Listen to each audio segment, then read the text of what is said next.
Почитувани гледачи, вие сте со регионалните вести на телевизија Кис и Менада. Во нив ќе гледате. Серијата земјотреси во Грција кои се почувствуваа и во нашата земја ја актуализираа темата за опасноста која што произлегува од оваа природна непогода.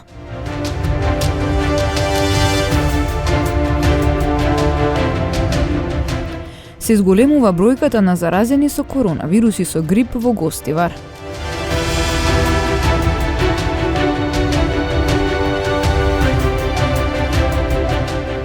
Иако периодот е полн со празници, сепак работењето по протоколи го отежнува функционирањето на угостителските објекти.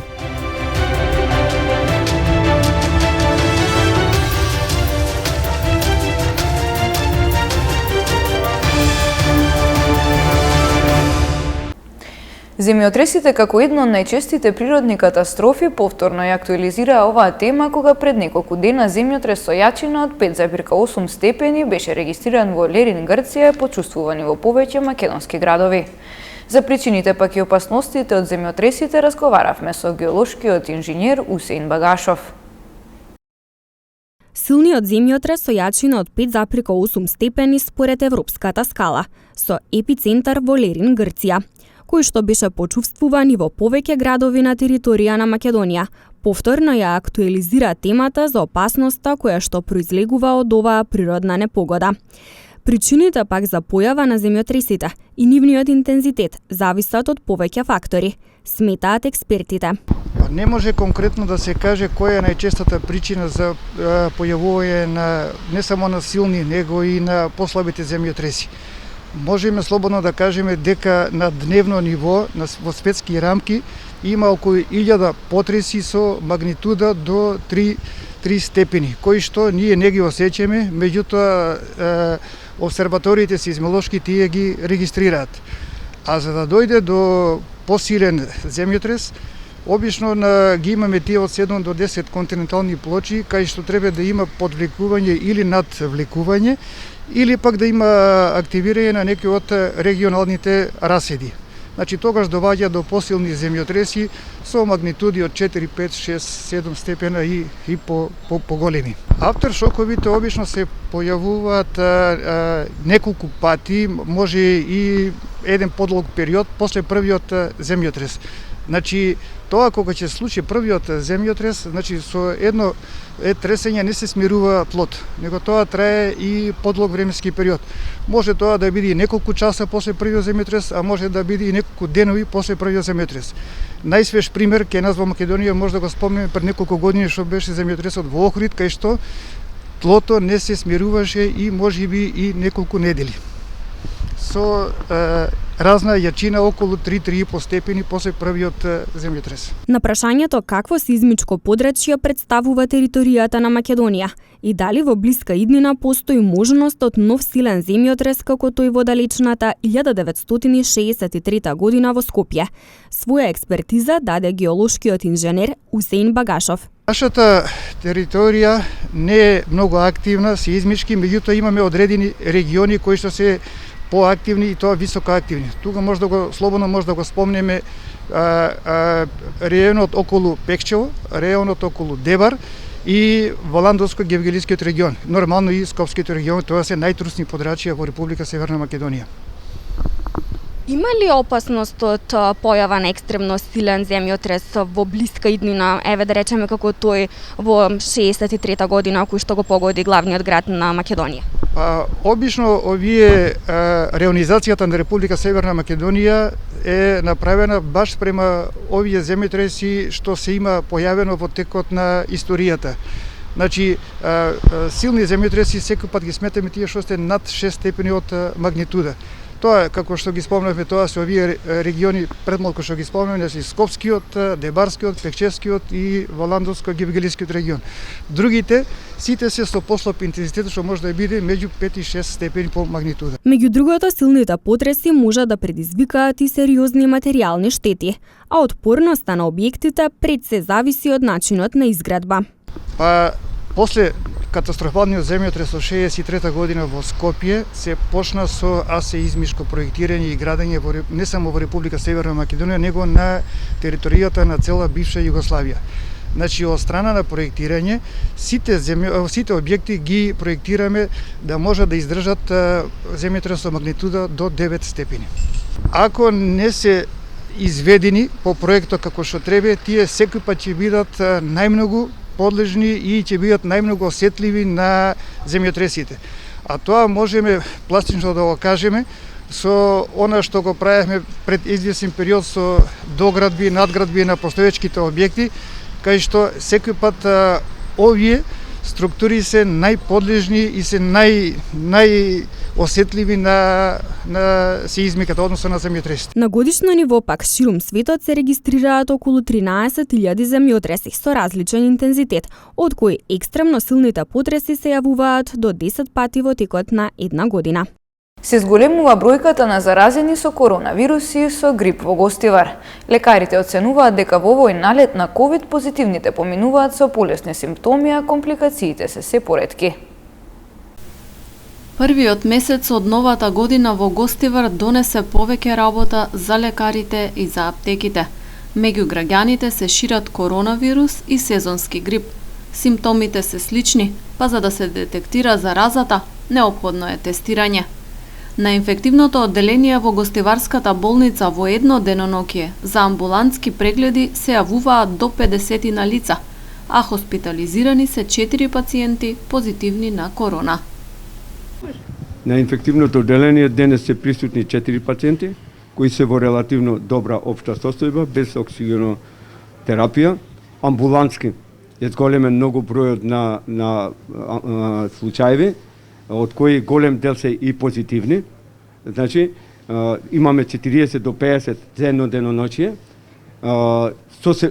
Поголемиот дел со лесна клиничка слика се, иако се позитивни, ние ги третираме како што мислиме, како лекари ги третираме со она што треба да се третираат. Карактеристично е што меѓу позитивните на корона периодов повеќето се од помладата популација. За разлика од претходниот ковид бран, компликациите и посериозните последици кај пациентите сега се ретки. Сега се со многу полесна клиничка слика, значи тие ги имаат главоболка, гушоболка, покачена температура, болки по цело тело, малаксаност, значи тие симптоми ги имаат, али луѓето се со многу полесна клиничка слика за оние што доаѓаа порано и кај сите овие пациенти сатурацијата е релативно добра. Значи ние ги немавме хоспитализациите фактички 3-4 недели, сега ги имаме по 3-4 пациенти, али се со средно тешка состојба, значи во средно тешка состојба со запалење плуќа, со бронхитис, ради тоа и тие се задржани на понатамошно лекување. Иначе нема потреба зашто да ги задржуваме. Али поголем дел, како што кажав, се со многу полесна клиничка слика, си одат дома, ние ги третираме како и сите други ковид позитивни пациенти. Според официјалните податоци од Министерството за здравство, во период од една недела во Гостивар се регистрирани 62 случаи на грип и 90 на ковид.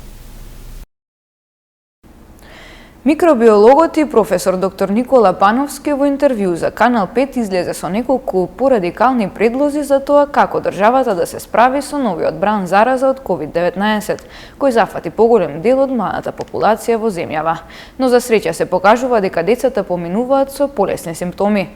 Тој се залага за укинување на вакциналните сертификати. Значи, добро е ако може да го скратат периодот на изолација. Нешто што нема да го направат, би било идеално. Еве ја кажам, место да ги трнеме маските, да ги трнеме сертификатите, први во светот. Бидејќи се тие голема глупост, без никакво научно и медицинско оправдание. Гледате како шират вакцинираните, исто како невакцинираните. Значи, сакаме, ако не може да помогнеме со мерки рестриктивни, кои веќе е доцна за нив, да направиме мерки олеснителни. Тоа е, трнете ги сертификатите. Второ, децата може да се одложи школската година 2 недели дека не заврши пикот на овој пик, бидејќи сега се оптеретени амбулантите. Ако видиме по 2-3 недели дека болниците навистина не се оптеретени, кој ќе почне да паѓа бројот на случаи, тогаш може и ова што професор Даниловски го кажува да доаѓа во предвид, бидејќи сега многу би ги оптеретиле матичните лекари. Уште се луѓето уплашени, не може да им кажеме дека сигурно лесно ќе поминат со омикрон, одат со настинка, одат на доктор. Порано не сме одели со настинка, па ни со грип, секогаш на доктор и преоптеретено и таму и се шири болеста. Значи, да се трнат сертификатите и децата да трнат на училиште, ако трнат со физичко присуство, што ја би сакал, без маски. Иако периодот е полн со празници и одбележувања, сепак работењето по протоколи и мерки го отежнува функционирањето на угостителските објекти.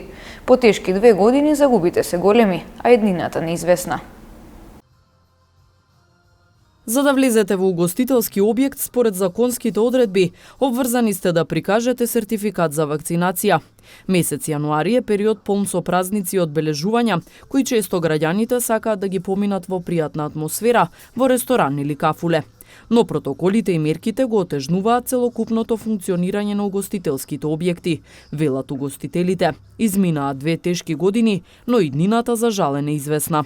Загубите се големи, истакнува долгогодишниот угостител Ненад Петровиќ. Периодов убав беше за работа, затоа што луѓето 2 години стегнати од ковид мерки, од ковид протоколи. Сакаа да се опуштено, пак и нас е проблем голем со сертификатите, со издавање на сертификати, со неиздавање на сертификати. Народот е огорчен, сака да излезе, му бараш сертификат на влегување или кога ќе влезе нема сертификат, има донел од некој друг. Казните се големи.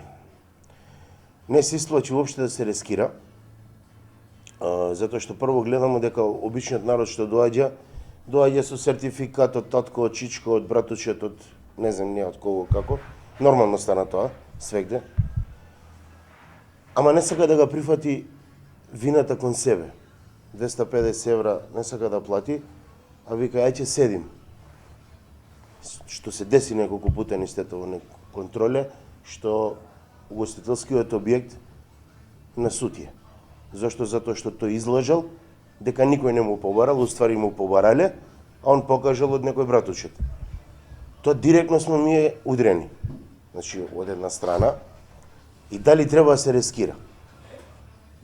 Не може да се рискира, а од друга страна, што казните за нас се многу големи. После овој период од 2 години вака пројдено, затварање, што не работавмо, што сме изгубиле превише, уште една казна таква иде на затварање на објектот.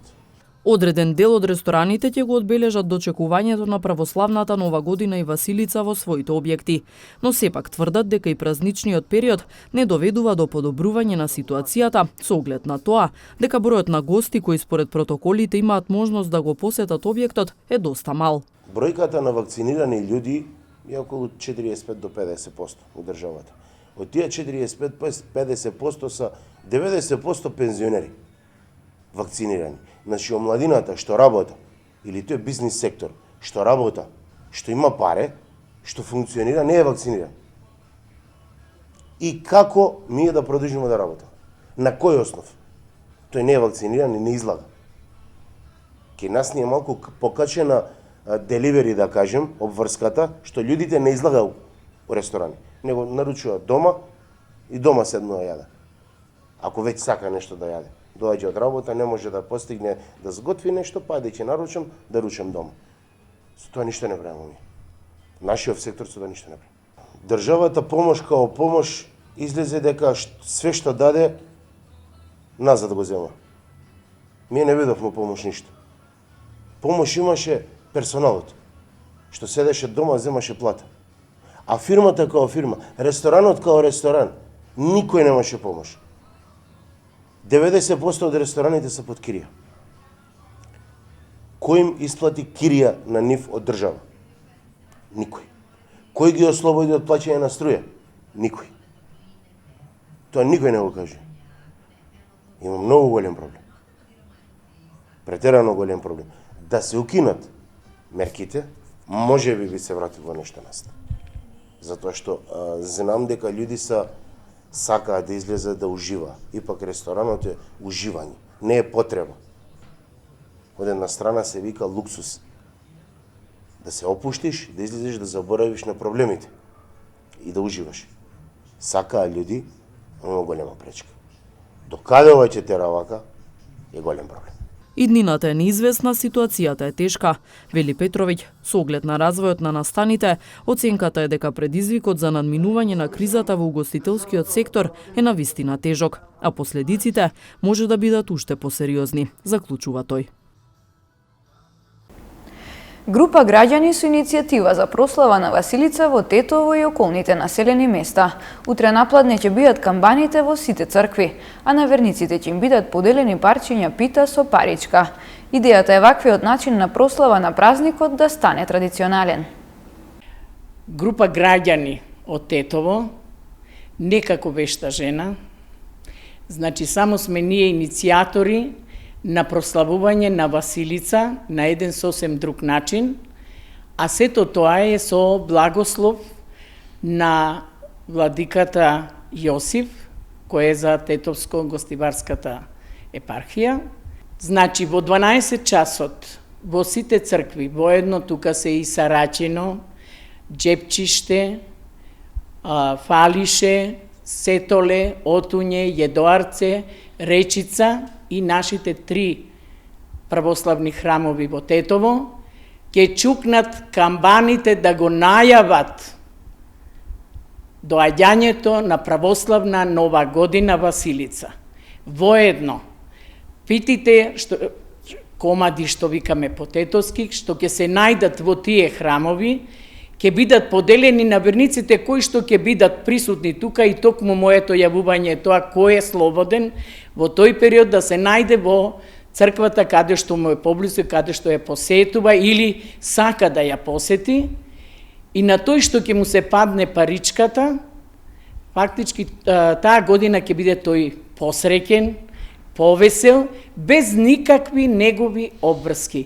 Затоа што и на тој начин била делена парата, да се подели златото кое било кај него на сите граѓани. Приведено лице кое се сомничи дека извршило неколку кражби во Гостивар. Во полицискиот билтен регистрирани и неколку физички напади.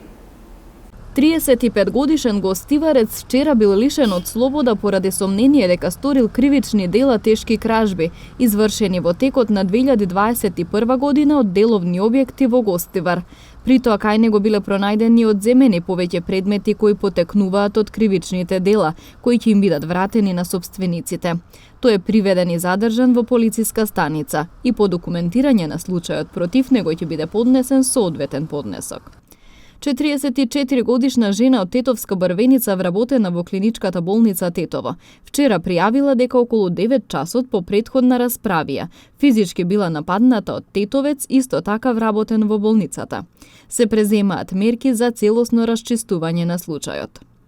Вчера во 22 часот и 30 минути во СВР Тетово 24-годишна жена од Тетово пријавила дека на 11 јануари околу 18:30 во семејниот дом по вербална расправија со нејзиниот сопруг била физички нападната од него. Се работи на целосно расчистување на случајот. Малолетник заедно со негов родител вчера во СВР Тетово пријавиле дека на 7 јануари на паркинг од трговски центар во Тетово, додека тој бил со неговите малолетни пријатели биле физички нападнати од 4 лица, кои при нападот користеле и остар предмет со кој му нанеле повреда. Се преземаат мерки и активности за расчистување на случајот. Вчера полициски службеници на СВР Тетово на улица Питугули привеле 54-годишник од Тетово, затоа што агресивно се однесувал кон полициски службеници кои вршеле службени дејствија. По документирање на случајот ќе следува соодветен поднесок. Во рамки на континуираните контролни активности за откривање и санкционирање на лица кои управуваат технички неисправни возила, вчера полициски службеници од СВР Тетово откриле и санкционирале 4 технички неисправни возила, 2 во Тетовско и 2 во Гостиварско, кои вршат јавен превоз. Тие веднаш биле исклучени од сообраќај до отстранување на констатираните неисправности. На сите прекршители изготвени им се соодветни поднесоци, при што ќе се соочат со парична глоба во износ од 400 евра во денарска противредност.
Почитувани гледачи, тука е крајот на вестите. Ви благодариме на вниманието и пријатно.